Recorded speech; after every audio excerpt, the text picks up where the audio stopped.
જો આ રીતે તમારે ઝીણા ટાંકા લેવા હોય, મોટો દોરા ઉપર મોટા મોટા દોરા દેખાય નહીં એ રીતે કરવું હોય તો તમારે ઝીણા ટાંકા લેવા હોય તો તમારે આ રીતે અણીને આ રીતે રાખવાની. જો આપણે જેટલી અણી બહાર રાખો એટલો દોરો આપણને દેખાશે. જો આ રીતે સોયની અણીને નીચે પાછળના ભાગે ભરાવી પછી નીચેથી પાછી ઉપર એટલે નાના નાના કરવાના આ રીતે.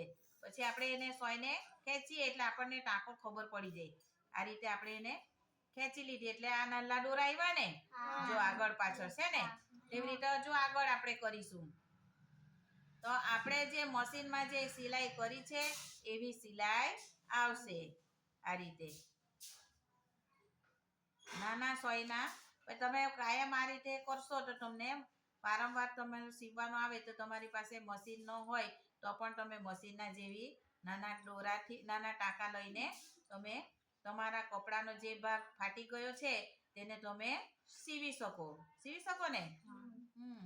હવે તમારા મમ્મી લોકોને ટાઈમ નહીં હોય, ઘરકામ કરતી હોય, મજૂરી કામ કરવા જતી હોય તો તમારી મમ્મી પણ તમારી જેમ ઘરે સાંજે જ આવતી હોય તો તે તમને રસોઈ બનાવીને ખવડાવે કે કપડાં સીવા જાય હે ને. તો એને